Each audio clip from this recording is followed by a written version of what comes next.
Think about the simple act of bringing something distant into clear, close view. It's a power we take for granted now. But for most of human history, the details of a faraway ship, a mountaintop, or a bird in a tree were just blurred mysteries. The story of how we conquered that distance, how we literally extended the reach of our own eyes, is the story of optics. And a pivotal chapter in that story belongs to one device, the binoculars. It's a tool that sits at the crossroads of war, science, exploration, and simple curiosity. It's not a weapon itself, but it's arguably a force multiplier. It tells you where to aim, what to avoid, and what's worth studying. To understand its birth, we have to go back to a time when seeing further was a revolutionary and sometimes fearful idea. The foundational piece, of course, was the telescope. Galileo's improvements in the early 1600s kicked off a new era of astronomy and military observation. But these were monocular devices, for one eye only. Using them for long periods was straining, and they lacked depth perception. It didn't take long for the obvious idea to emerge. Why not pair them up? Historical records suggest the first attempts at binocular telescopes appeared not long after Galileo. They were essentially two identical spyglasses mounted side by side on a frame. A patent for such a device was granted in 1608 to a man named Hans Lippershey, though its practical use was limited. For centuries, these were rare, expensive curiosities. The optical technology of the time meant they were long, bulky, and provided a narrow field of view. They were toys for the very rich more than practical tools. The real breakthrough, the one that gave us the modern, compact binocular, came from an Italian in the 19th century, Ignazio Porro.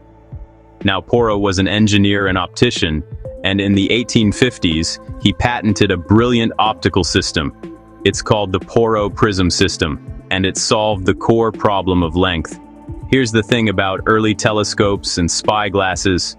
To achieve magnification and a clear image, they needed long tubes. The lenses had to be spaced far apart. Porro's genius was using prisms, specifically a set of two right-angled prisms in each tube.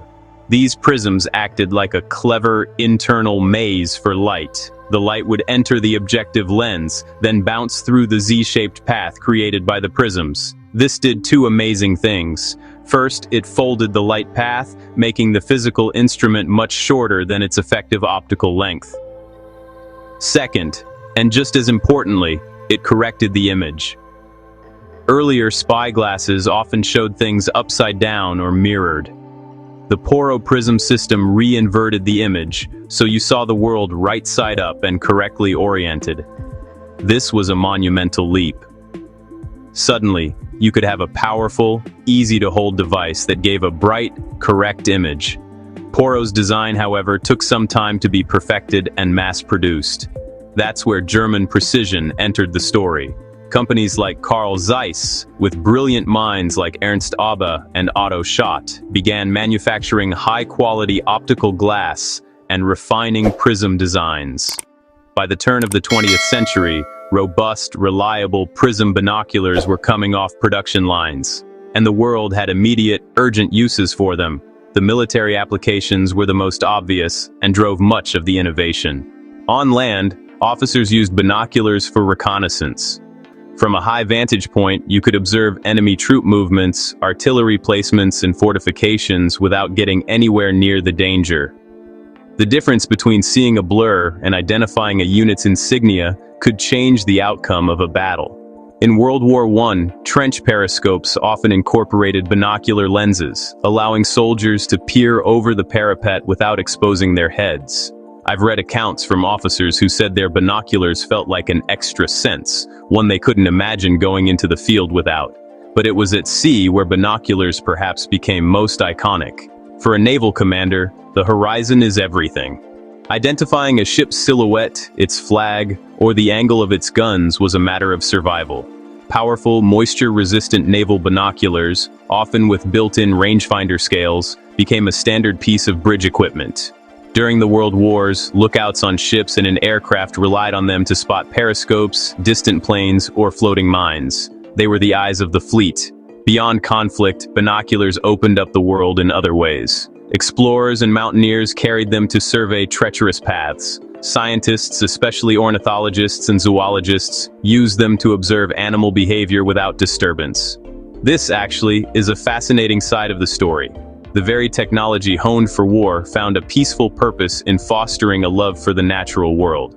The hobby of birdwatching, as we know it, was born in the late 19th and early 20th centuries, and it was directly enabled by the availability of affordable, portable binoculars. The 20th century saw continuous refinement. Coatings were developed to reduce lens flare and increase light transmission, a huge advantage at dawn or dusk. The designs became more ergonomic, with rubber armoring for grip and durability. Different prism systems emerged, like the roof prism, which allowed for an even slimmer, straight-bodied design. These became favorites for aviation, and later, for general use. World War II saw binoculars as standard issue for vehicle commanders, snipers for spotting, and artillery observers. Their value was so universally recognized that they transcended fronts and ideologies. After the war, the technology filtered into the civilian sphere completely. They became essential for sporting events, theater going, and of course, wildlife observation. The modern consumer can choose from stabilized, waterproof, night vision, and ultra-compact models, technologies rooted in those military and scientific demands. So, what's the legacy of the binoculars? It's a tool that shrunk the world. It turned the vague into the specific, the unknown into the known.